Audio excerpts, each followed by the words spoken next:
I would like to call to order the Town of Bluefield, Virginia Planning Commission meeting on this December 2nd, 2024. If we could stand for the invocation and pledge allegiance.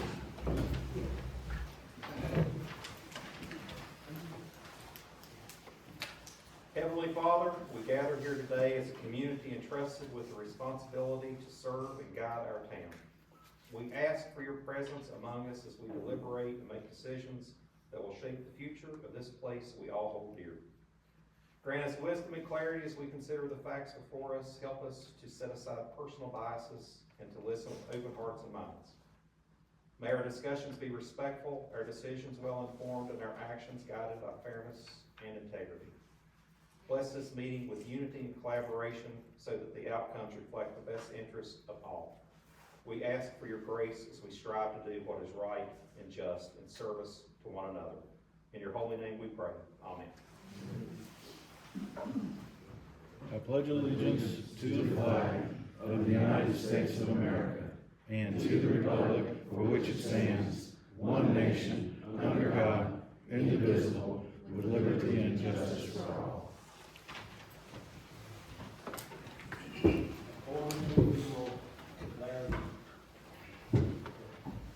Town council meeting comes to order in this joint meeting with the planning commission. Mr. Chairman, you take over. First thing on our agenda is the approval of the agenda. If there's no changes or corrections, I will take a motion to approve the agenda as written. So moved. All in favor, say yes. All opposed, same. Yes. Yes. Yes. Yes. Okay, the agenda is approved. Next item on our agenda is consent agenda, meeting minutes from November 4th and November 19th. If there's any corrections or additions, please let us know so we can get Desiree to update those. If not, I will take a motion to approve the minutes from both of those meetings. Second. Roll call vote. Yes. Yes. Yes. Okay. Minutes are approved. So we will now move down to old business. And that is all regarding the stadium and the conditional use permit discussion. Colonel, at this point is, do you want me to start with that or let the mayor pick up? I have a couple opening comments, Mr. Perdue, if I may. Yes, sir. So, ladies and gentlemen, I appreciate the joint session here between the Planning Commission and the Town Council, the special call work session of the Council. As the agenda states, this is to have a further discussion on the conditional use permit for the stadium as requested by the Tazewell County Public Schools. My personal goal for tonight is to discuss the permit. The permit, should the recommendation from the Planning Commission be to approve this with conditions. And my goal tonight is, if that is the favor of the Planning Commission and the Council in this work session discussion, what I need out of this is the list of conditions that would be placed upon the permit for it to garner approval. Then my intent will be for the public hearing, the second public hearing on the matter, that will occur on the 10th of December. At the beginning of that meeting, I am able to read off a list of conditions that, if agreed upon, would be for the issuance of the permit, so that the people can hear the conditions placed upon it, i.e. restrictions on parking, restrictions on fire, EMS, etc., lighting, noise ordinance waivers, and or if the noise ordinance was violated, Those are some of the topics. That way, at the joint public hearing, I get to alert everybody of the topics that we've already considered and thought about. Then, at the joint public hearing, should there be someone that still has an issue with one of the topics, we can have a discussion on those. If anything new is brought up in the joint public hearing on the 10th, then there will be a special call meeting from the Planning Commission and the regular call meeting for the council. And again, those items can be addressed for the potential of a recommendation from the Planning Commission to the council on the night of the 10th. Really, you have three options: to deny it, to not provide a recommendation, or to provide a recommendation with conditions, or you could provide a recommendation with no conditions. Recommendation of approval. So again, my goal for tonight is to hash through this. If the consensus really is that this conditional use permit is on the track for approval with conditions, we have to iron out what those conditions look like in draft form so that I can present those in the public hearing on the 10th of December. That's really all I have. Around the room, you have the renderings that Dr. Stacy presented to us at the last joint public hearing. There are copies of those on the desks that outline what Thompson and Litton has provided to the Tazewell County Public Schools. You should also have in your packets the list of conditions that we have created before and following the last joint public hearing to address the concerns of the citizens. And those, I would say, as a recommendation, are a good place to start the discussion on possible recommendation for approval with conditions. With that, sir, I'll turn it back over to you. Mr. Mayor, thank you. Just make one more brief comment before we dive into this, and just as a reminder, and with this was a little help from fellow planning commission member, Mr. Cameron. The role of planning commission, zoning is to be fair and comprehensive commission that most follows the codes, procedures, and timeliness given. By doing so, the Planning Commission's recommendation to Town Council and Town Administration will be thoughtful and code compliant with all voices being heard, allowing our town officials to make an informed vote. With that being said, fellow Planning Commission and Town Council, if you guys want to look at the draft conditions for the conditional use permit, I do have other questions I want to throw out and get some input on from you all. One of the things, Andy, that I would like to request, we had submitted some questions to Tazewell County School System in advance to be answered. If we could get written answers back on those instead of just orally submitting them to us as they did at the last public hearing, that would be appreciated. Okay. One of the other things you alluded to was being able to discuss conditions for the conditional use permit. I think it would behoove us to have copies of everything we're discussing available to all members of the public at the next public hearing. And if possible, utilize our screens and PowerPoints so that people can see the most up-to-date information that we're talking about, if possible. Does anybody see any issue with that? One of the things that has been a concern for some has been this idea of parking. And the Old Town Code was done sans ever being a stadium considered. So one of the things that I think we should discuss is the idea of only having one parking place for 10 people. If you get online and look and ask engineering firms that work on these things, you certainly get feedback that says one spot for every 4 people at a minimum. I think I think it's something that we need to address. One of the things that we talk about in regards to a conditional use permit is that the request will not create undue traffic congestion, and that comes from section 74-129. The other part of the conditional use permit talks about the request shall not adversely affect adjacent property owners.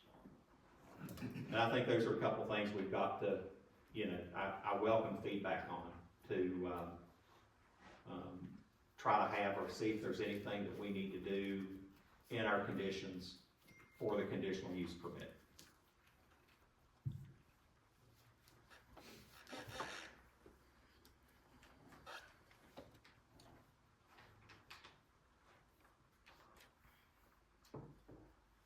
A couple of the other points that were made at the meeting were with regards to a possible traffic study from VDOT and its impact on adding up to however many cars, up to 4,000 attendees and stuff.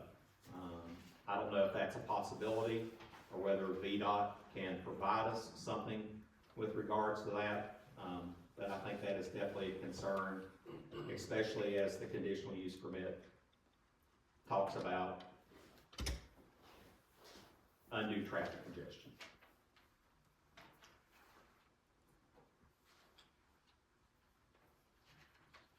A couple of other things, and certainly this may pertain more to the school system, but ultimately to us as being good stewards and stuff. Environmental impact on bringing the stadium in, and then the other thing that is a concern, and I don't think anybody's talked about it up to this point, over the course of time, Graham High School has had some sinkhole issues in the school that I think at one point may have created some damage in there. I don't know whether there need or should be a geological study with regards to the field if you add 4,000 patrons and structures to the field. Just make sure we don't have something crazy going on underneath the playing field. Just a safety thing, possible concern. I don't know if anybody's ever thought about that.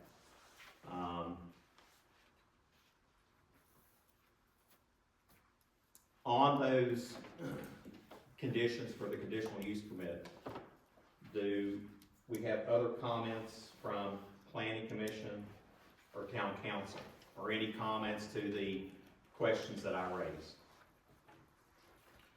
I have a question, if I could. You mentioned parking as a concern, and also you mentioned having a study performed. According to the current code, and that's what we're operating from, you made the suggestion of revisiting the code. I think that revisiting the code in the middle of a permit issuance is out of line. I think it's overreach by the town. Plain and simple. We operate within the words of the code. So with the words of the code, let's say, for example, they put a 4,000 seat facility in there. Then by our code, they're required to have 400 parking spaces. And that's where we sit currently.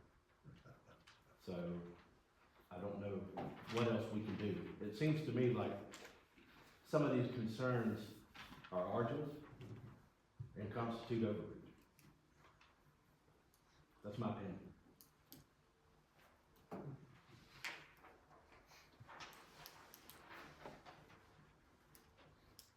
guess my question would be on that same topic, is the questions that are given to the school system to answer, what which one of those are already addressed through answers that are within the code, right, like parking?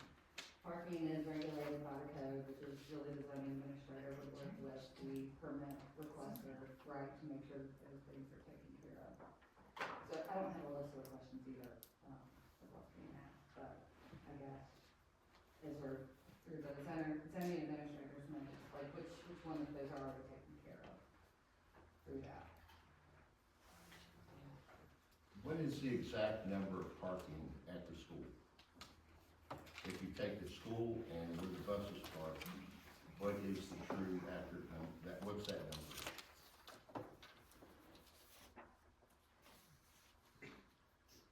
I don't have that answer. You have that answer. So on the exhibit 1 from Thompson and Litton,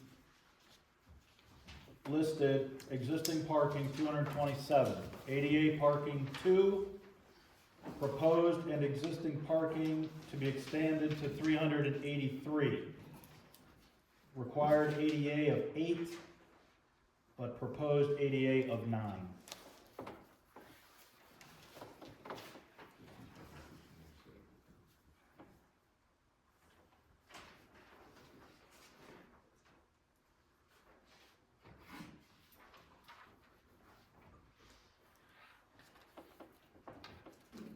Can you elaborate on the undue traffic congestion on that code? Because all of us have seen during the holidays, what is undue traffic congestion?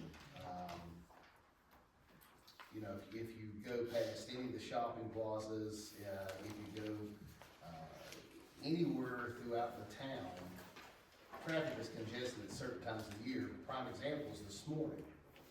There was an accident at the entrance here at Grand Middle School. That's a good point. It's going to happen. You know, you can't control a licensed driver. The state of Virginia, driving is a privilege. And we take that in our hands when we get behind the steering wheel. It's the law enforcement's responsibility to make sure those drivers are following the code. And part of this special usage permit states that we are going to have police force to support that congestion. Where College Avenue doesn't have that. When it's Black Friday and you've got traffic at both red lights, you've got congestion on 460, so you've bottlenecked all of there, you know, in the first of the month. You know, not even considering the Black Friday and the first of the month. So the congestion that I'm trying to make sure I understand undue traffic congestion, what you're asking for, Barry. If I could, just another comment. We're talking about undue congestion. Let's take a look at every event the town holds. We hold Autumn Fest, we hold numerous events downtown that generate an impressive amount of traffic for small streets that we have. Are we gonna look at limiting those as well?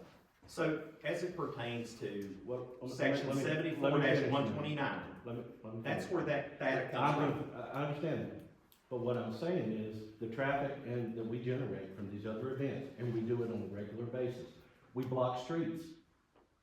We even would obscure, if needed, fire and rescue services from those, at any event that we have. Yeah, I But don't think we're the gonna thing- solve the congestion issues. That's right. I think We need the what resources you're to saying, do we it. should look for is a plan on how to address it. So the question is, in order to have a conditional use permit, so under section 74-129, there's about 9 items that are listed on there. And so, and I'll read them into the record here. Number 1, the request is consistent with all applicable provisions of the comprehensive plan.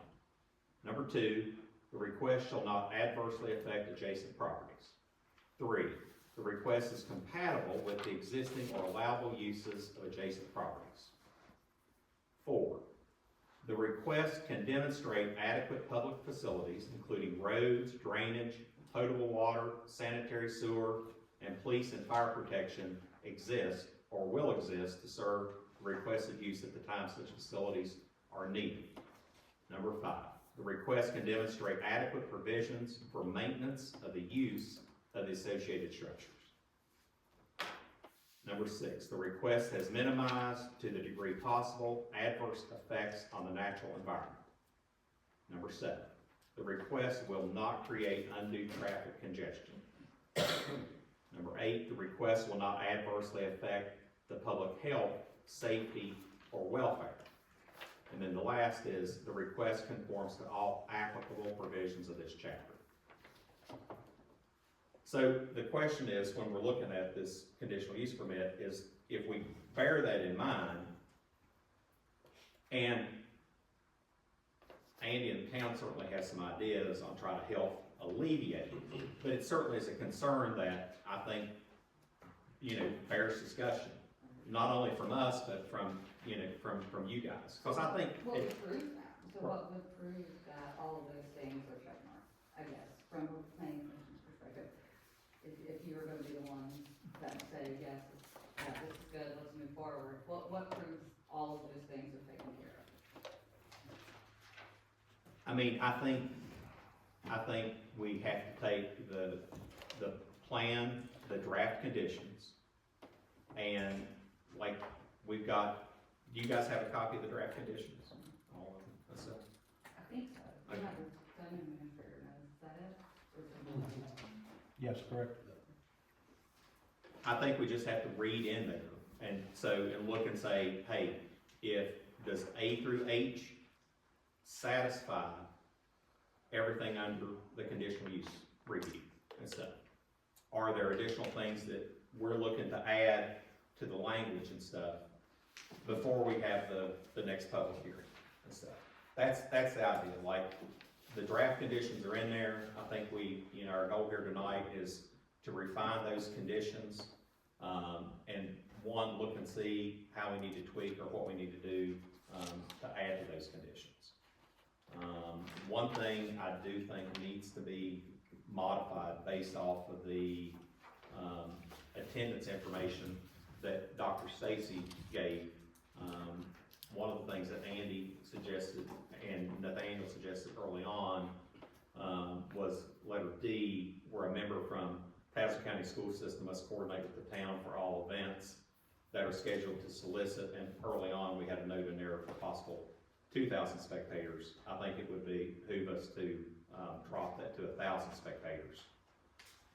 And it goes on to say, or any event that may violate the noise ordinance, coordination must include traffic control, emergency services, coverage access. And really, we want the town to work with the school system. And I think if we modified at least that one piece to say 1,000 versus 2,000, I think we could ensure that they would coordinate more, literally for every home game that takes place. If we're considering changing that language, and if we're considering placing this burden upon the school system, then we dang well better put that same condition on any event that the town. This is what I'm talking about to me, it seems we're more interested in stonewalling the request rather than, some of these requests are 100% valid. Matter of fact, I agree with 99% of them. I do. It's not unreasonable to ask the school system to police their traffic. It's not unreasonable to have a traffic control plan that can accommodate up to the maximum amount of personnel that can be permitted or occupy that facility. I don't think those are off the wall requests. I think those are just common sense, right? Those are normal. But if we're gonna try to, use this as an excuse to place the burden on them, then we better police our own house. So it's not that. I mean, it is to facilitate. What it is that? It's not. It's to facilitate that we work together. And so if you leave it at 2,000, then there's no obligation. If the average attendance for every game is 1,300 or 1,400 people, there's no obligation there. That's my thought on that. Colonel? I agree with that. Actually, Dr. Stacy and I had a discussion. We actually remove the attendance number, since it would always be a guess. Right. Really, the reality is, as long as I'm in this seat and Dr. Stacy's in that seat and Principal Younger is in her seat, I don't see an issue. But I would like this codified for when new managers and new principals and new superintendents come in, that it's there and it's something that the town and the school system can refer to. I do think the language in here, again, after Dr. Stacy and I conversed, not to put words in your mouth, Chris, if you disagree, please say so, but I think as long as I have that coordination meeting, in any event that may violate the noise ordinance, and any event that needs town support just needs to be coordinated, and that is, gonna just require dialogue and decision. If graduation is held out there, if a concert is held out there, if a track meet is the state regional track meet 10 years from now, the state track meet is here, right? I don't want to put a number on it because I think it's too hard for us to guess. And in the athletics world, you have to look at what is currently going on at that campus, just not for football. So you got the Summer League basketball program that brings a minimum of 800 to 1,000 people and throughout the day. So, and no one even knows they're there because most people are coming and going, and it's at the back of the house. So with the attendance, and Dr. Stacy said it was 1,100 in 2023 was the average. In 2024, it maintained at 1,100. And I think this past weekend, someone said that on the radio it was, I think it was 1,300 roughly. I'm not sure. That was just what I heard. So, the traffic flow that comes through there in the morning, not only school traffic, but there again, we are setting ourselves up for what Dr. Stacy and the Colonel has established of, let's lower that number. I think that there is not going to be any undue traffic congestion that's not going to be managed by the Colonel, who took care of West Point's traffic flow and handled everything out there. So, Hey Colonel, can I ask, maybe we give them, I appreciate if you would do it, exactly the topics that we have discussed and the solutions we have for that, because we've done a lot of work here that no one maybe sitting here really knows. Street closures, how the police, where they're gonna be, the type of trash, recycling bins that are gonna be there, how the lighting is going to run. We've covered so much of this, but it's being left to everyone's speculation. And I think if we have what we know, and then we'll have a much lesser unknown, and right at the moment, it seems like those are reversed, if I could ask. Yes, sir, happy to do that. So for council and planning commission and those in the audience, some of the conditions that we've already worked on, some may be tweaked a little bit new, so I think rehashing them is good, right? So, to be clear, the school and the town follow the code and the law. If there's a requirement for ADA access, currently the code has a requirement for parking of 1 to 10, those are the current rules that are established and will be executed. So this isn't to waive any of those. The design plans as presented by Dr. Stacy, as drafted by Thompson and Litton, are the plan by which we are going with right now. You have bleachers on both sides of the field. You have proposed restroom area. You have press box, and then potential future press boxes. So that is the plan. That plan, I will make the assumption that was presented. I wasn't at any school board meetings, so again, it's an assumption, but that plan has been approved to be executed and funded, and that is the school board's decision. That is solely the school board's decision. If anybody in the audience wants to argue about if the school board has funding, this is not the venue for that. Please attend a school board meeting. And how they spend their resources, again, not my concern. That is the school board's decision. Signage, we discussed signage, I believe, at the last public hearing. We discussed a way to make the venue not necessarily to be able to be seen from the road. So we have a real rough draft on the signage piece, that it has to be obviously facing in, advertising not facing out. That part, I'm actually not, that is not finalized yet. We need to work on that one before the 10th. That one I have not shared with Dr. Stacy, as that one was relatively recent. Just if there was to be advertising and signage, we have signage rules for that zone. And, you know, if there is then advertising, our thought, of course, is the advertising is facing in so that people, spectators at the event, see the advertising and not somebody necessarily driving by. That has yet to be fleshed out. I acknowledge that that one is not ready for prime time. In the packets number 4 through 8 are the ones that have been flushed out and shared. Prior to the start of the school year, once schedules are finalized, a member from the Tazewell County Public Schools, an example being the Graham High School athletic director, assistant principal, or principal, must coordinate with the town for all events that require town support or any event that may violate the noise ordinance. That ordinance, an event that goes past 10 p.m. The noise ordinance has a limit at 10 p.m. Coordination must include traffic control, emergency services, coverage, access, reimbursable requests, traffic and police support, and noise ordinance waivers. This is required for town and Tazewell County Public Schools budgeting and personnel scheduling purposes.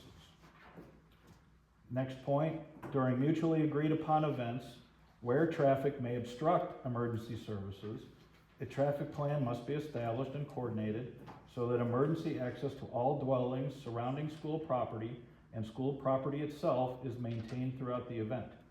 The school support required, meaning town support above normal shift workers, to accomplish this traffic plan will be funded by Tazewell County Public Schools. At most, this plan would include blocking off East Mountain View Avenue, Montvale Street, Hill Street, and Forest Hill Drive, with an additional traffic control officer at the intersection of Mountain View Lane and Valleydale. Full implementation of that traffic control plan requires 5 town personnel working at their overtime rate of actual pay plus half pay per hour. The town would invoice Tazewell County Public Schools upon completion of each event. In the current year, 2024, the maximum rate charged per individual, to include police officer, would be $50 per hour for budgeting purposes. The town manager and a Tazewell County Public Schools representative are given the flexibility to enact all, a portion of, or none of the support plan at the coordination meeting based on expected attendance at the event. That is where we do not set a fixed number. We go through each event and determine the support required per, we come to a mutual understanding and execute the plan. Point 6 here, to deter destructive wildlife such as bears and raccoons, the town requires Tazewell County Public Schools to clean the stadium immediately following an event and place trash in existing dumpsters. Again, the town understands that this is the current procedure in Tazewell and Richlands. I gotta say Richlands, correct. My Yankee might come out there. Okay, so that references also Town Code Section 22, 121, and 122. I wanted to reiterate this just to, again, address the issue from public hearing. And the school is doing this currently in 2 stadiums. I don't see an issue with this. Point 7, waivers from the town's noise ordinance must be submitted for any event that may violate said ordinance.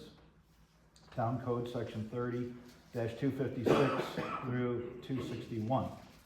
Waivers will require the stipulation that noise disturbances must terminate 30 minutes following the last official event, and light disturbances will terminate 60 minutes following the last official event for which the waiver was requested. Point 8, within a week of an event that requires town support, the town and a Tazewell County Public Schools representative must have an after-action meeting to review and refine support requests and procedures. Agreed upon changes to the requirements listed in this permit will go through the amendment process per Town Code Section 74-128. The reason for this would be also, as for an example, the football team has additional playoff games, which is occurring now. We would be able to coordinate for those that we did not anticipate at the start of the season. So this is just a mechanism by which, again, if I'm not here, Dr. Stacy's not here, this can be referenced to mandate that our successors understand that there is a requirement or the town could pull the permit.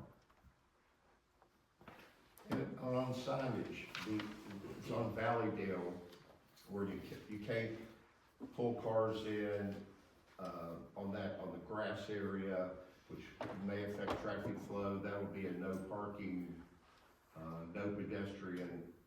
That, I'm not talking advertising signage, I'm talking. So signage currently exists on Valleydale. Signage currently exists on Valleydale, says no parking. You know, the spacing between the signs, I'm sure there's some requirement for that, like hunting posted signs are supposed to be every 50 feet on a posted land. I think we can do additional measures there with some tape or some chain or something. When the sidewalk goes in, I have less concern of vehicles pulling off because of the curbing that will be there. And then the town has ordered no parking signs for Mountain Lane and other places that the town owns. But really, I'm not so concerned about the school. The school has no parking there. Should someone just walk over there and put a chair down, that will be the school's decision on their property and how to handle that case. Thank you, thank you. So, the current list of conditions, right, from the zoning administrator, satisfy your concerns for section 74-129? I think that's a hard answer to give definitively. It's, so Say that again. So the current list of conditions that was suggested by your zoning administrator, do they satisfy the conditional review criteria in section 74-129?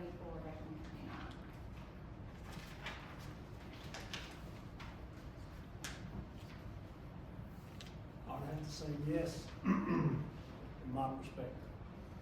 Colonel Hanson has done extensive research. We've had workshops on this.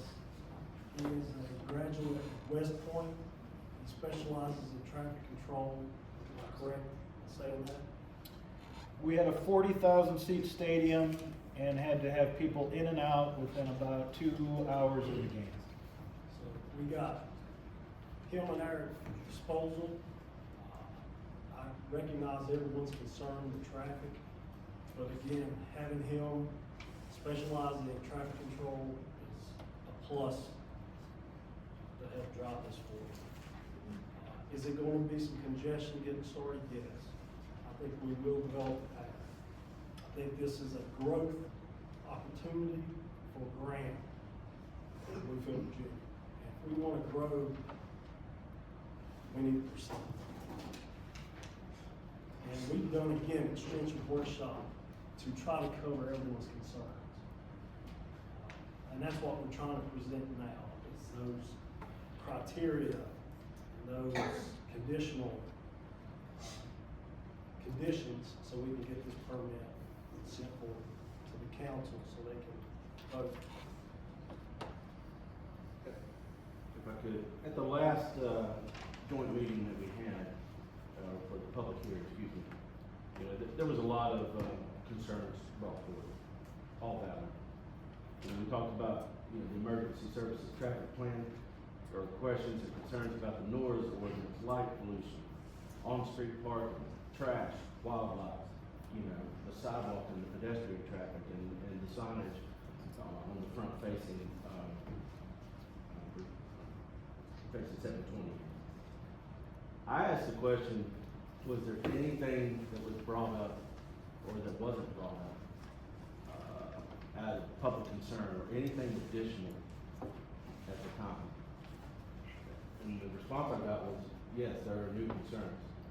But outside of those concerns I just listed, which were brought up during the meeting, as well as section 4 through 8 of the condition to be, you know, placed on the permit existing. In addition to what Colonel Hanson just mentioned, the previous three, the plans that, you know, they've already discussed at length with Tazewell County Public Schools and the town, you know, with regard to parking, ADA, you know, the submitted plans, and of course the signage that was brought up again, needs to be finalized, which the Colonel mentioned. Are there any concerns outside of those that need to be discussed? I think we gotta realize the pedestrian traffic from the neighborhoods around the stadium, that will ease traffic congestion. The more people that will walk to the game versus take their car, you know, we'll look at putting crosswalks in, you know, at each intersection to the school property. Dr. Stacey, is there any kind of plan to, you know, obscure the view from 720 facing inward? You're talking about advertising signs? Correct, to prevent pedestrian traffic from coming, standing on the sidewalk, trying Yes, sir. to engage. As we mentioned, I guess I can speak. Okay. Please. I didn't wanna mess up your corner. Yeah, that was something, I mentioned last time too, we possibly have a business that's gonna donate a new scoreboard, for this facility. And so one of our thoughts is maybe taking the existing scoreboard, again, I'm not north-south, but it's on the wood side of the stadium. And so what we're talking about doing is putting the new scoreboard on the road side, of course facing the field.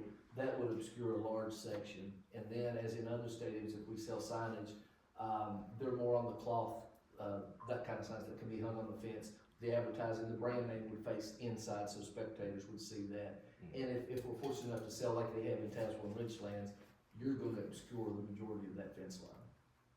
So, the answer is yes, you are. Yes, sir, I'm sorry, I got long-winded. Yes, sir. No, you're Yes. looking to prevent somebody from just standing there and being able to view the contents, right? Yes, sir.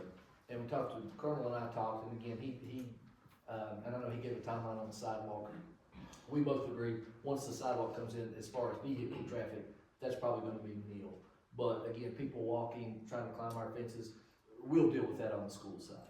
And some of the things I talked to the police chief, last time, you know, this is new for Bluefield, but it's not new in Tazewell County. We have other stadiums, and so the neighborhoods are different, but we can incorporate some of their traffic policies, some of their procedures, again, to work with the town. Everything that's mentioned, I agree with everyone, it's all been valid, and so we want to address those concerns. We want to be good stewards, we want to be good partners, but again, we want this to be good for Graham High School. So any of the concerns that we can alleviate now, be happy to do so. But some of the things, we've never had a football game there, so we'll put our best foot forward as far as coming up with a traffic plan ahead of time. But like Colonel said, we'll debrief afterwards, and there'll be some tweaking going on, I'm sure. You know, a couple of years ago, Graham played a basketball game at Tazewell High School, like Gate City, probably one of the biggest basketball games in this area.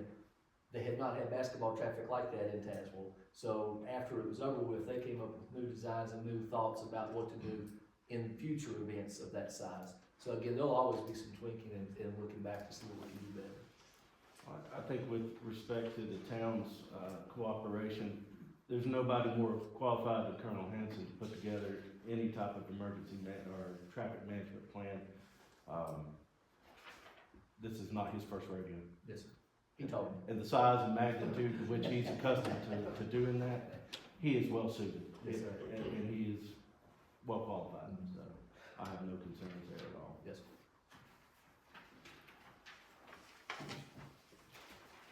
I think one of the concerns that, we brought out of the last meeting,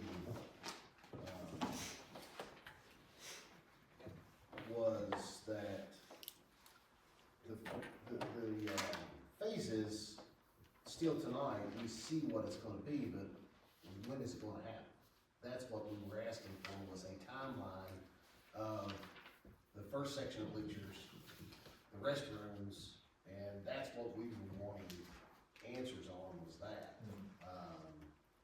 You know, because the excitement's there, we want it, as far as the community, but like Barry said, we have to do the right thing, we have to be good stewards, but it is important that there's clarification that is documented, just not said, because we don't go off of hearsay, we go off of what the law says.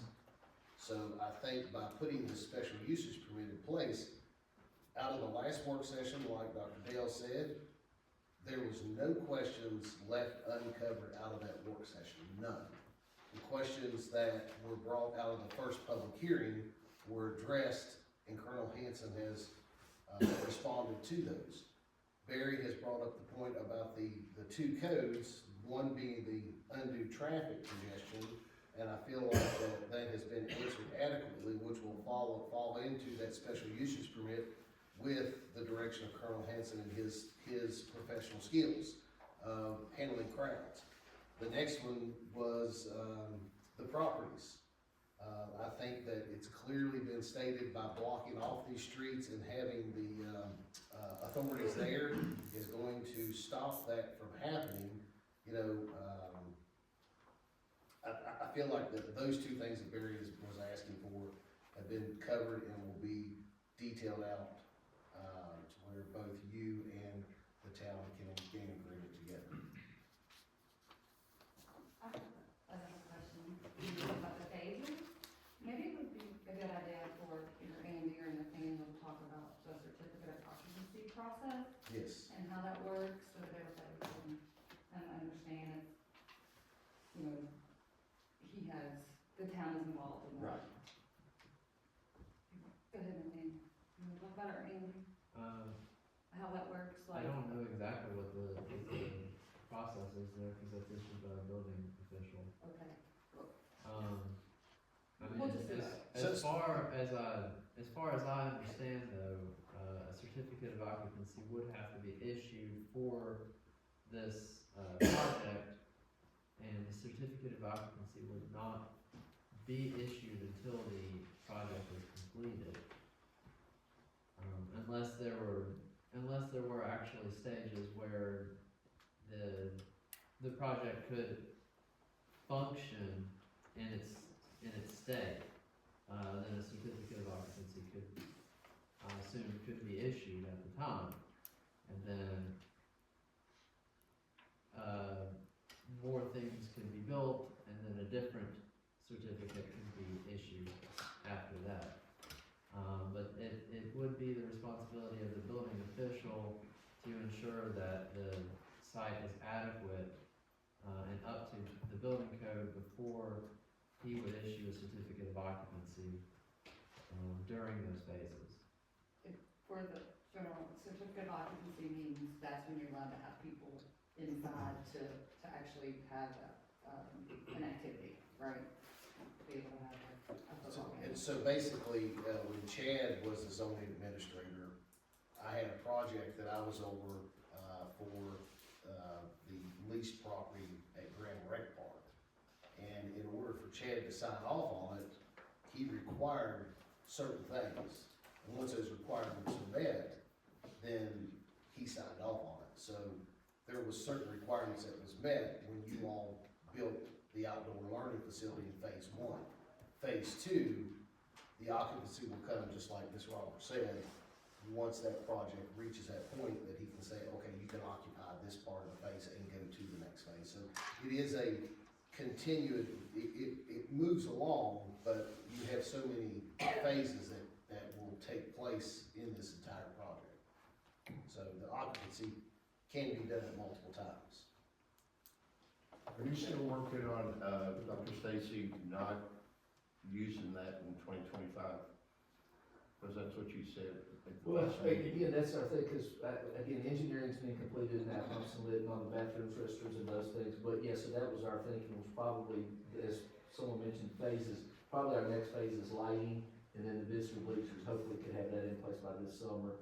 Then begin the construction of the restrooms, concessions, and those things, as well as the home side bleachers. So I don't think that 2025 would be feasible for us, right now.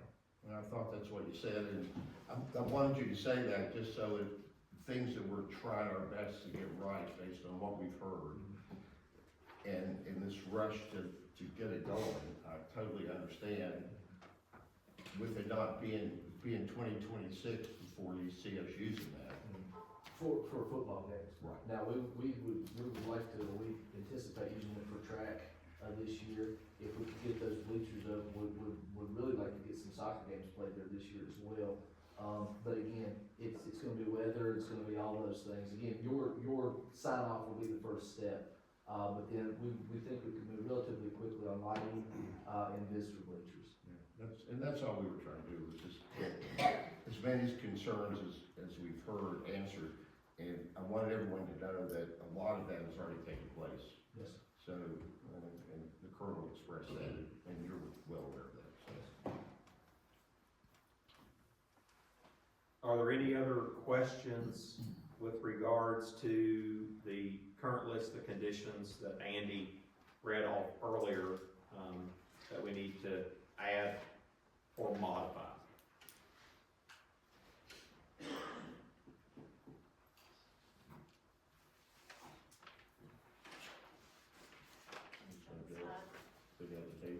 I mean, that's fine. I mean, it's not, we're not making a motion or anything, but is there any questions, Jared? No, I think that, very valid points of following the code and the sections in that code. There again, I firmly believe that, this special usage permit falls into that they have to follow what, we have outlined, we've done our due diligence on, and, then now it's time for the people that are in leadership for this town, being the town manager, to make sure that it is implemented by, and enforced by town, and make sure that Tazewell County Schools is following that special usage permit, and I'm sure they will. Because there's a difference between what's best and what's right. We gotta determine on what's right, not what's best. Sarah? The only question I have, and I guess this goes to Nathaniel, did we send out letters to notify all of the property owners that was a concern at our last meeting? Did that happen in between that meeting and this meeting? For For the, Certified. Public hearing. to attend notify them. tonight, to attend for their concerns of, For the public hearing on December 10th. We did not send out notifications for this meeting. We did send out notifications to notify them of the public hearing on the 10th. on the tenth, okay. Did we send them out to all of the people we sent them out to the first time? We resent? We sent out certified letters, this time. Okay. And this time we sent it to, the property owners and the tenants, Thank you. so. So we're in compliance with that, with We the were in property compliance. owners. We were in compliance for the last meeting, but we are, and we went above and beyond for the last meeting. We went above and beyond for this next meeting also. Good I deal. just wanna Thank make you. sure we were prepared, and thank you for doing that. Just a quick question, Nathaniel. We weren't required to send out certified letters, were we? Yes. We were required? Okay. For adjacent property. For adjacent property. Gotcha. Yeah, part of what we were trying to do is make sure that we don't create an issue when we pass this off to the elected officials, where they vote and then things like that come up, where someone could call us to the carpet on, I didn't receive a letter, and therefore the vote shouldn't have counted. All of those things is why this is being done. so that we don't put our elected officials in a position of having to, defend something that we should have made sure of before we handed the ball off to them. So that's kind of really where we're at. No one here is thinking delay. We're just get it right. So, I don't have any other questions, personally. I don't have any other questions, I just think if the public made aware of these use conditions like we read off and read over it, it might help ease their tensions. I agree. So I don't know how we can make that happen, but that's just my suggestion. My goal will be to read them at the start of the public hearing, Dr. Dales, and Lori and I we'll put them up on the website as a kind of a special event. We can alert people on our Facebook page to link to that website address to go read them if they care to, before the public hearing. And no, I don't have any issues either. I feel like we spent ample enough time in our meetings to discuss every possible scenario that could happen, negative or positive in this situation. I think we worked it out in our meeting, and I think, appreciate my team here and, town council and Colonel for helping us out. And Dr. Stacy. Thank you. Just a couple things. Thanks for all the input on this. Colonel, again, I just ask that the more information we have at the night of the next public hearing for the public, the more input, the more informed our public is without having to go. Believe it or not, we do still have people in the community that don't get online or do anything. They much prefer to pick up a copy of something when they get here. And if they have a copy of the current list of conditions that we're looking to be placed on the permit, then hopefully we can have a very engaging public hearing on December the 10th. Agreed. If there is nothing else, Mayor, I will turn it over to you.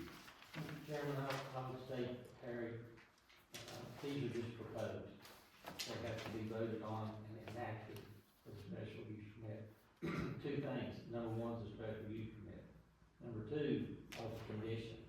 These are conditions these are the answers to the conditions. They have to be voted on and made a part of the minutes, so they will be in the special use permit. So if you have anything else, now's the time to do it. But, I think Colonel, Dr. Stacy, I presume the council, I can answer for everybody. We've seen these, we've talked about them, we had them at the last meeting, but I agree, the public didn't have them. So they had questions like, what are you gonna do about fire trucks? Well, it's here, it's there. My biggest question is, we're just work sessions, so it's open to anybody who wants to say anything. Is there anything else anybody wants? You know, I'd ask to all of us, you're welcome to speak it. It's your all's meeting, because it's a stated meeting, we're just in a work session. And if people have a concern, I think the people that might have a concern are here.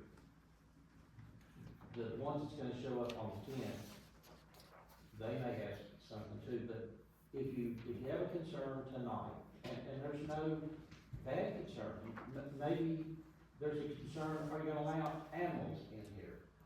It's been brought up, if somebody has that concern, they'll bring it up now, it can be addressed, it can be talked about, there can be a decision by you all on that to add to these and send to us, so I would ask you to see if anybody has anything they'd like to say. Sure. I mean, before we close on old business, if there's any citizens' comments, you're more than welcome to come up to the mic, state your name and address, and share those concerns. We don't have a mic, but anybody that wants to talk, feel free. There's no microphone, Dave, you just go Yeah, ahead. okay, I'm just like this, my name's Dave Fulford, I live over in Siglet, this really doesn't affect me adversely at all. Nothing would please me more than to see. You walk this way, just go there. Okay, I'll talk a little louder, I'll do it. Nothing would please me more than to see kids get some tacos, you really would. My concern is how to get this far without the public knowing about it until last night. That's a little concerning. The other thing that I have is, a few years back, when there was talk when the town bought Fincastle, we were going to have to upgrade our infrastructure as a town to support whatever was gonna take place up there on Fincastle, which made the Fincastle deal look a lot better. My question is, the sanitary board, they do everything. Will our sewer system support what's going to take place out here without any upgrades that the town's gonna be responsible for funding? We operate right now at 16% capacity. Okay, you're on the thing, so you're the one person who actually knows what's going on. That was my one concern, because I was concerned that you didn't maybe have the capacity to deal with the city where it is. That's all I have to say. Thank you, sir. Thank you, Dave. We've even drilled down all the way to people driving golf carts to the game. That's how much we thought about this. And there's an ordinance that doesn't allow for after dark golf carts, on the road, so. We've taken it about as far as we can, or we tried, to think of every possibility, because we represent the people that live by the Graham High School, we represent the people that don't, that are really for it, and you gotta measure both of those concerns. And that's really what we try to do, is, be respectful of the neighborhoods here, and cover things that they brought up, like safety and parking, and getting a rescue squad in my house, because I have an older mother that lives there. That's what we try to account for. And I think we have. Is there any other questions from, yes, sir, come on up. I speak loud, I could probably do it from here. If you just tell us your name. Yeah, I'm Dave Chesney, I don't live, I'm not impacted by what's going on. I've been here about 20 years now, and, I remember when I came here, I was, informed of the shared facility of Mitchell Stadium, and I thought that was pretty unique. And I thought it was pretty cool that, the stadium that's on the state line is shared by 2 schools, and now it's shared by 2 universities. And I thought that was pretty cool. I thought it was, so unique that, and I was hoping that it was something that all people agreed to was unique, and it was something to celebrate. And I'm a little disappointed that we're talking about not utilizing that. Like I said, I heard that the game was the famous game that made national news. It still wasn't played there, but I'm mostly concerned about the homeowners. I mean, what's their property value? I'm not gonna be impacted by it. What is their property? I mean, there's gonna be a sign now that'll be right near the street. Will that not also impact the property values? I mean, I think every effort has to go into not negatively impacting these people. I look back at historical record, photographs when the school was built. There were homes around there, maybe not to the extent we have now. But there were people living here, and they never anticipated a football stadium going there. I mean, they're gonna look out to bleachers, and then now they're gonna look out to a scoreboard at the back of the scoreboard. Much like what you see when you go into, the town, park, when you, go and field. I wouldn't wanna look at that. I wouldn't want that to be in my property, or I mean, something I look out to that'll be 365 days a year. It won't be just a football game. So there's gonna be some people I fear that will be negatively impacted by this. And you gotta consider that. That's all I have to say. Thank you, sir. I have one comment. To comment on, to bring it, reply to your comment, we do have 2 realtors on the commission. I know. And, there was a property that was just sold that, it was sold at, It was, it sold above what it sold last year. And, we wrote the contract up while a Little League football game was going on at that time. It is a personal preference, and there has been football games played on that facility for years and years and years. This didn't just happen this year. Little Leagues has always played there on Saturdays. The band has played there. It is a hub of activity. I just hope property values won't be impacted. You can't never predict property No, value. but there's no stadium, there are bleachers, lights, and now a scoreboard. That was already there. Now it's just being made better. I hope so. And as far as the aesthetics go, what the public is gonna see, Dr. Stacy is an alumni of Virginia Tech, and it's been amazing for me to work with Virginia Tech and the municipalities down there to know the green footprint that they're trying to establish. So when you come up to Virginia Tech Stadium, first thing you see is a scoreboard, absolutely. But when you're driving around close to that stadium, they have done a natural fern and green borders around those scoreboards that it's obstructed, the scoreboard is, except for on the one Plexitron. You know, it's a very nice and welcoming facility that I think that Dr. Stacy, and he's got the best engineers that work with all the major universities and all the major venues in this region, so I know that they have the heart of making sure it's aesthetically correct. Is there any compromise on the location could it be on the north side instead of the south side of the stadium? Where the scoreboard sits now. Sure. And that way you're not looking at the back of it. Yeah, I would say too, I would think already what we've done is aesthetically pleasing far more than what was there before. Before you had a muddy field probably 6 months out of the year, the light poles were leaning, kind of a desolate looking area. So I think the improvements we've made already are far more appealing to the eye than what was there before. If you could turn the lights on to the new lights we have at the baseball field for the public hearing, so we can reference that. We'll do that next. Because the LED lighting is much advanced than what we had before. Yes, sir. They're more directed, there is light pollution, I agree, but it's more directed toward the field instead of scattered. So, I don't know if y'all noticed the lights over here at the baseball field. I hardly recognized they were there when they were on. They were so targeted to the field.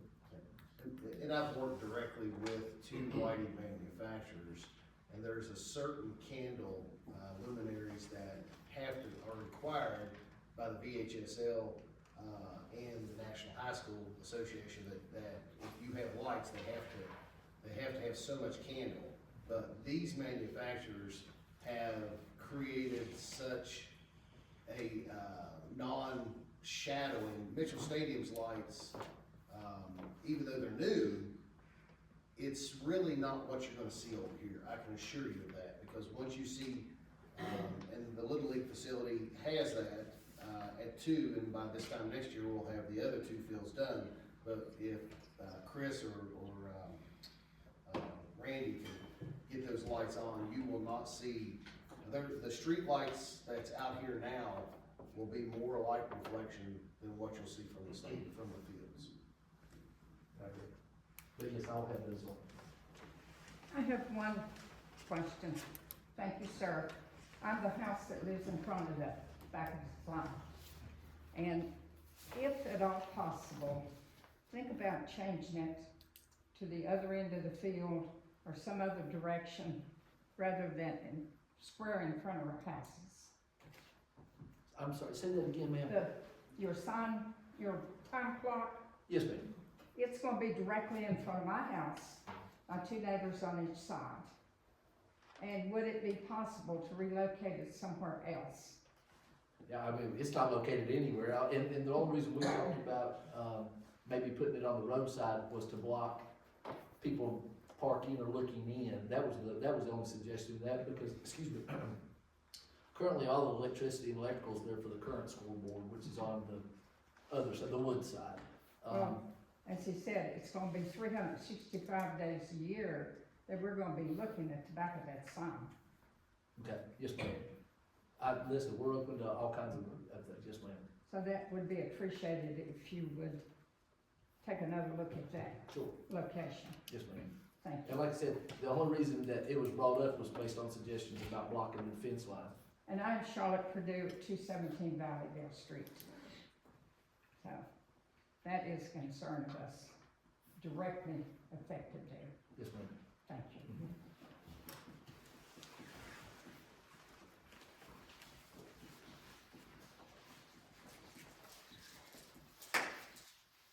City Park. I'm in the same word, have a couple things.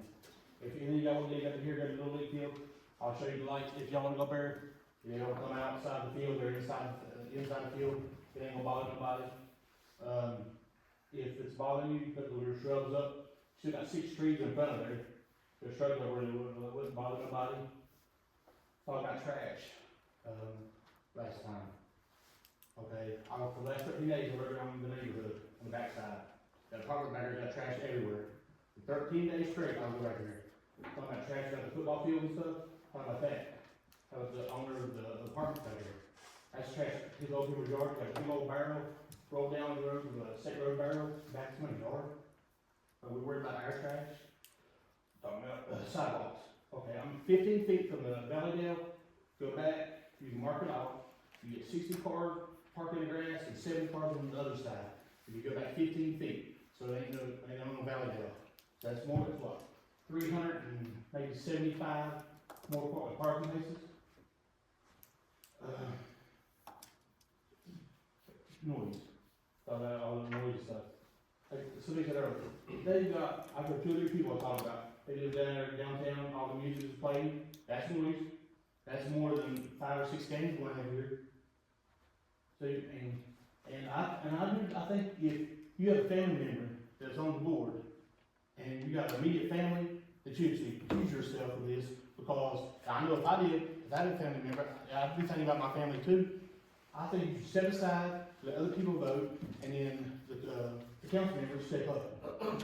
If somebody has got an immediate family member, and it's back and forth, and we gotta get this done. Think about this.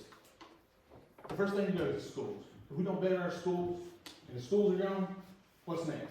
The town. Town hall's gonna go, the police is gonna be cut back. You gotta think about all this stuff. And you said there's my idea and everything like this, but I wanna know who thinks it's a good idea for the field and the bad idea. I want you to talk to the news and say, well, I think this is a good bad idea. Put yourself on the news. Put yourself on the spot. That's what a leader does. Like, I was at Fort Campbell sometime about the same time again. I put all my faith in this man. And you talk about sinkholes, you had 4 or 5 heavy equipment that are 50 to 75 tons.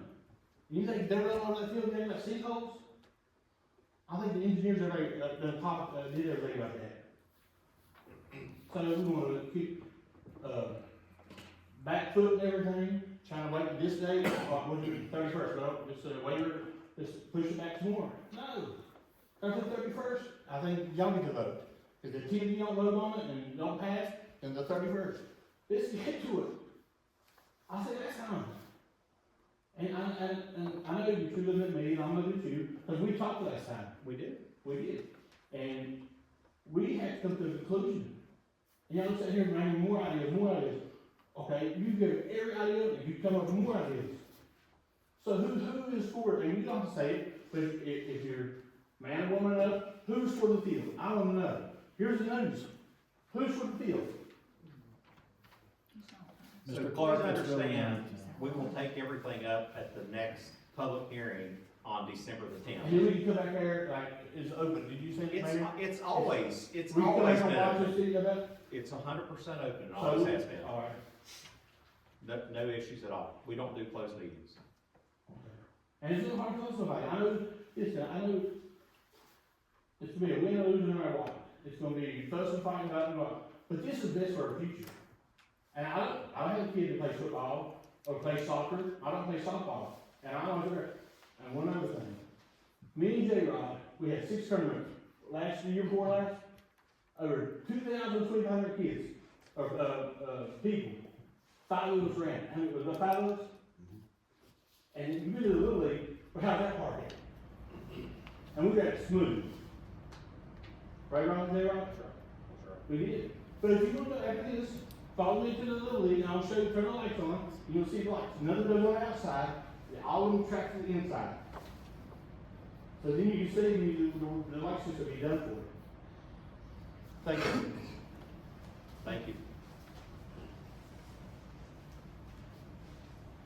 Are there any other comments? I got one thing, you said that you at the next meeting, Yes, sir. on the 10th, we're going to give out, sheets with the information of the upgrades and stuff.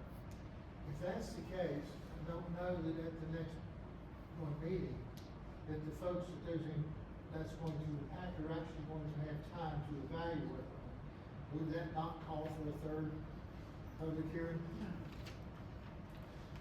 I don't know, if I had a lot of stuff to do, it was my house, and I was looking at it, and I had to think about whether, okay, do I get an attorney and get an injunction and stuff, because I think that you're probably looking, from the number of people that showed up at that last meeting, I wouldn't be a bit surprised if an injunction wasn't present at some point in time after these hearings. The more information those folks have, the more likely this thing is to fly. And I think that and I can say that there's anybody in this room that doesn't want to see the kids doing something. Whether this is the right thing or not, I don't know. But that's my concern. And the other thing, and I've asked Andy,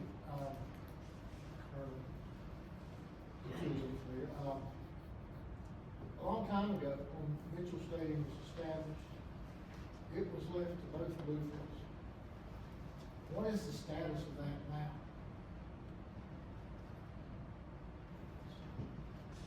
We don't know.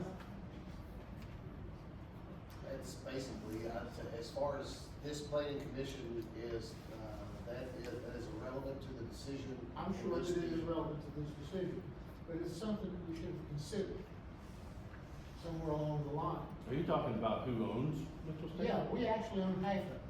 That's incorrect. Did it change? The city of Bluefield owns Mitchell Stadium. Did we give it to them? Because we inherited half of it when it was set up. That predates me by about 30 to 40 I'm years. sure I it don't does. know. And it's never been looked at.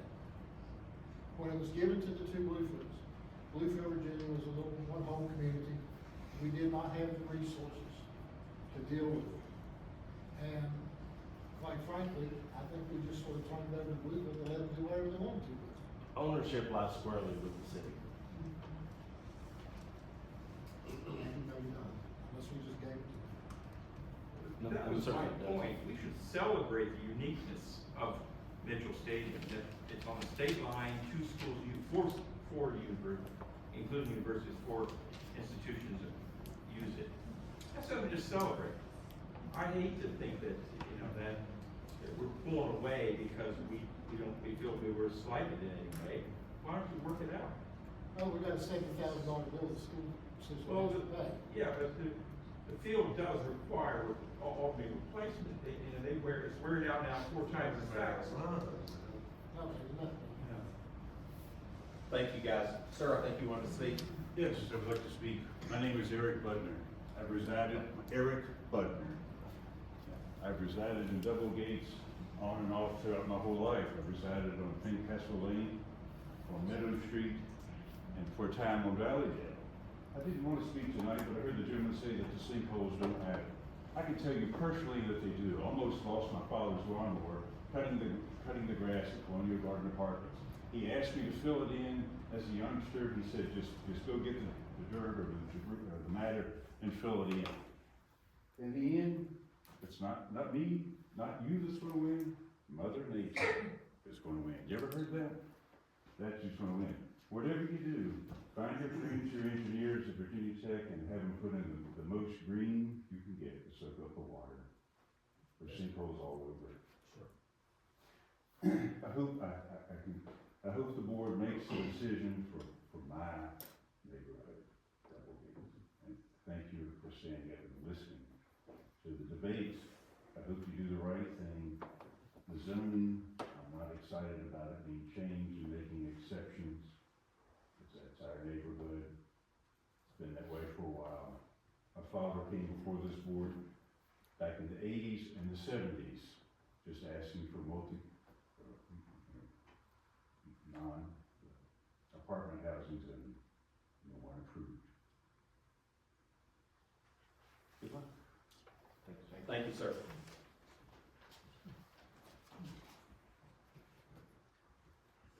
Are there any other comments? I have one question. Yes, ma'am. If you will tell us your name, we'd love to hear it. Jackie Wilkinson, I live at 150 Forest Hill Drive, right across from the Forest Hill Apartments at the corner of Longview Street.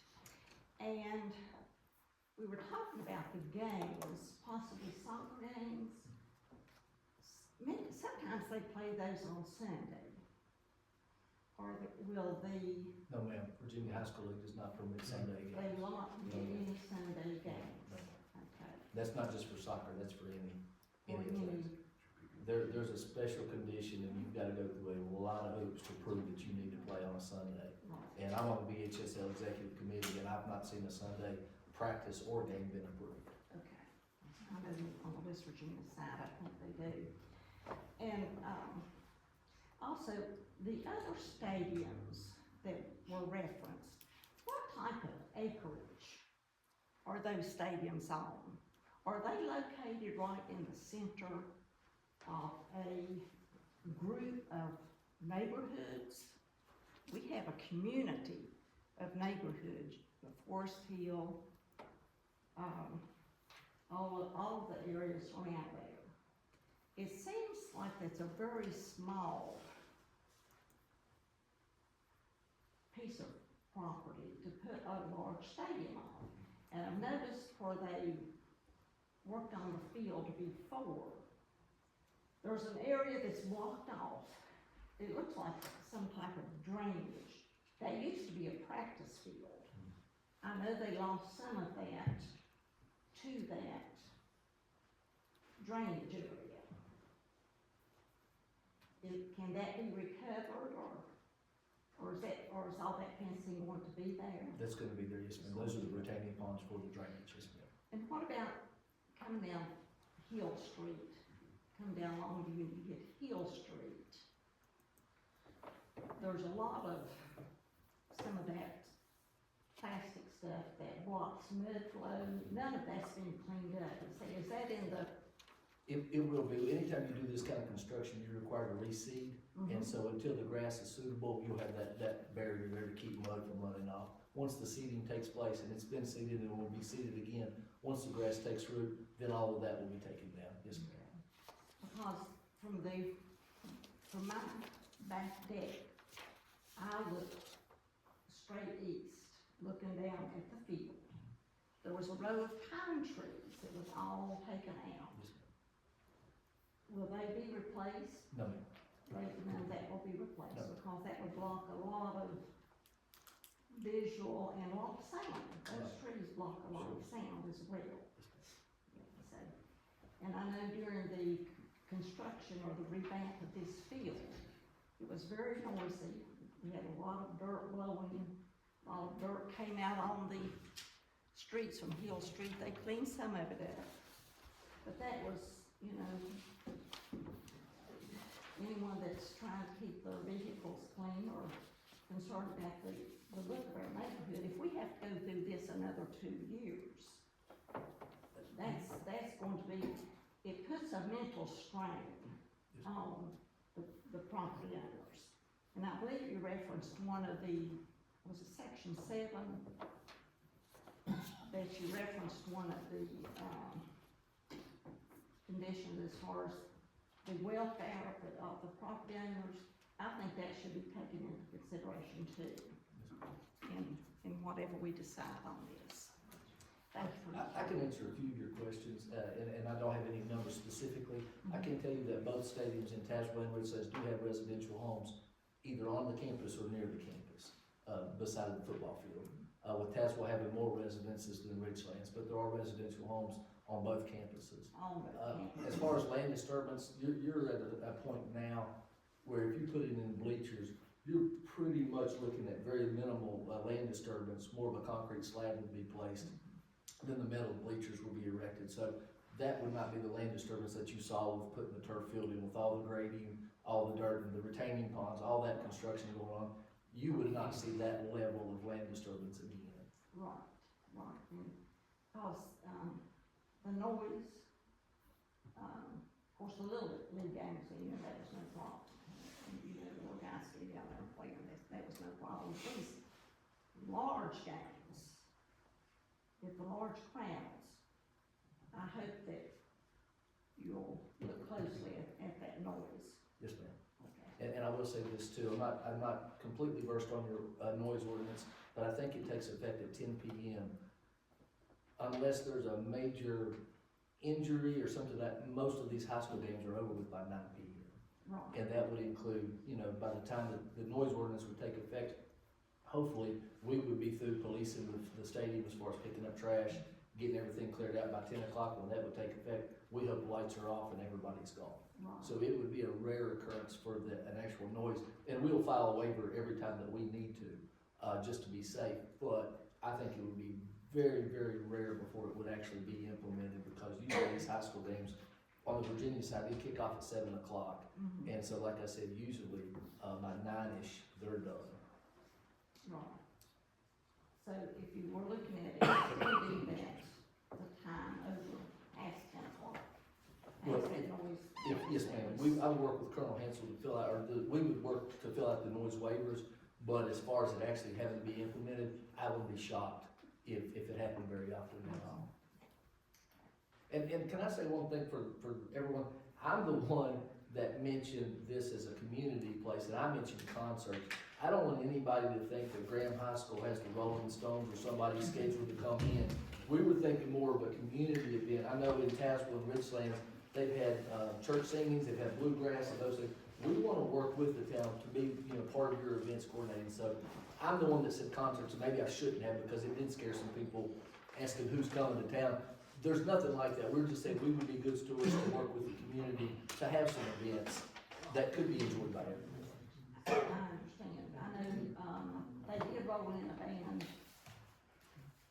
They put up a stage and had some type of a musical event down there. I don't know what It was a Fellowship of Christian Athletes, yes, ma'am. Okay, yeah. But they had mega speakers, and those, we live a couple blocks west of the field. And we could hear that inside of our house. Yes, ma'am. And our house is only 15 years old, so it's pretty well insulated, so, Yes, ma'am. yeah. So, but that is, you know, one of our concerns, definitely. Absolutely. Thank you for your time. Thank you. Can I say one more thing? Remember how y'all said something about 2025? Well, don't put in for 2025, we're on no games. How about towards the end of the year, if everything's done, the seniors have put all that work in? How about we'll have a senior night here, if the field's ready? How about something like that, not just, got to do the paperwork, say, well, no 2025 season year, let's go 2026. How about that? I mean, we'll have to play every game here, but if everything's ready, and the kids, the seniors, have put stuff in, you got your cheerleaders, you got your soccer, all kinds of players coming out for senior night on our own field for the first time. And that'd be like towards the end of November. So I won't count 2025 out for a game, or a home game or something like that for the seniors. I think it'd be special the first time. Because we are 110 and 18 in the last 10 years. And if you look around it, you got far few in between that's got records like that. You got state champion cheerleaders. You got the soccer team, won regionals, won state. And you've got the golf team, second place. You got the golf player of the year. And you got all kinds of stuff that's here. I mean, just don't count everything out. So I know when y'all ever put that paper in there and say, well, no 2025 season. If everything's ready, just let them have one game of seniors or something. I don't have no kids in any of that. Thank you. Thank you. I'll ask one more time. Are there any other questions? Yes, sir. Ronald, you'll be coming to the light end of the, kind of stand out here, 107 Franklin Street. I can certainly appreciate both boards wanting to do their due diligence to make sure that you've answered everybody's questions. I mean, folks, I've made it here twice. I'd like to think that I'm a person of just average intelligence. I'm not, I made it here, okay? I think people understand at this point that we're having this discussion. We have a real problem sometimes, and me included, because I've been on these boards, to dive way too deep in the weeds. I believe you've answered the questions that are important to this project at this point. I think the most important thing that you can ask yourself as the council and planning commission at this point is, you know, do you have faith in your employees? Do you have faith in your police force? Do you have faith in your fire chief, your fire department? Do you have faith in your town manager? Because it sounds like they're communicating with the school at this point. And if you have faith that they can do a good job and work together to be good partners in this community, I think you have an obligation at this point to move this thing forward. I don't wanna see this thing move to 2 or 3 more public meetings. I mean, I value my time just like you value yours. I think we're at a point now where we can have some answers, where we can reach a conclusion, and you can make a recommendation. You've done a great job, you've done your due diligence. But up to the people at this point to get paid to work these things out, to carry out the will of the board. I appreciate it. Ron, thank you, sir. If there are no other questions, I will move to take a motion to adjourn the planning commission meeting. I second that. Moved and seconded. All in favor? Yes. Yes. Yes. So the planning commission meeting is adjourned. Mayor, it's all yours. Thank you all. Thank everybody for coming out. I think it's, been hashed out for a long time. And, if you have any questions, that sometimes people don't like to speak in public, and that's okay. You're more than welcome to call the town hall and speak with the town manager. If there's an issue that needs to be looked at, he'll talk with the superintendent, he'll come to a conclusion and give you an answer. But I believe that most everything, I'll ask Harry this because when I spoke a little bit about it, every question that you all had has been answered. Didn't say it was your way you wanted it answered, but it's been answered. So it's now time to listen to the public again, and the reason that we're having a second public hearing, we did not have to have a second public hearing. Everything was done by the code. Some people say, well, I didn't get notified, I didn't get this, I didn't get that. But it was done by the code, everything was fine. We did this because the people asked for it. And that's why we're having a second one. I don't think that this board or our board would even consider having a third one, because you could, like Ron said, you could go on forever and ever and ever. The decision needs to be made for or against, and let's move forward. Does anybody on the town council have anything they'd like to say? If not, I would take a motion for us to adjourn. So move. Need a second? All in favor, signify by saying aye. Aye. Thank you, everybody, for